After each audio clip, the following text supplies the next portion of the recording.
சென்னை மாநகராட்சியினுடைய ஆணையர், காஞ்சிபுரம், திருவள்ளூர், ராணிப்பேட்டை, செங்கல்பட்டு ஆகிய ஆட்சித் தலைவர்களோடு தொடர்பு கொண்டு அங்கு இருக்கக்கூடிய நிலவரங்களை எல்லாம் கேட்டு தெரிந்து கொண்டோம். நிவாரணப் பணிகள் எந்த அளவுக்கு நடந்து கொண்டிருக்கிறது என்பதை தெரிந்து கொண்டிருக்கிறோம். கேம்ப் எல்லாம் ஆங்காங்கே அமைக்கப்பட்டு மக்களும் ஓரளவுக்கு தங்க வைக்கப்பட்டிருக்கிறார்கள். உணவும் வழங்கப்பட்டுக் கொண்டிருக்கிறது.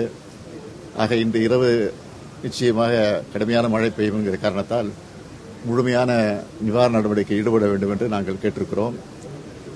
எனவே இந்த நிலையில் இருக்கிறது. மற்ற மாவட்ட அங்கங்கே இருக்கக்கூடிய அமைச்சர்கள், அந்த மாவட்டத்தை சார்ந்த பொறுப்புக்குரிய அமைச்சர்களும் அங்கிருந்து அந்த பணிகளை நிறைவேற்றிக் கொண்டிருக்கிறார்கள். இதுவரை அங்கிருந்து எதுவும் ஆபத்தான செய்திகள் எதுவும் வரவில்லை. எல்லாம் கட்டுப்பாட்டுக்குள்ள இருக்கிறது என்று செய்தி.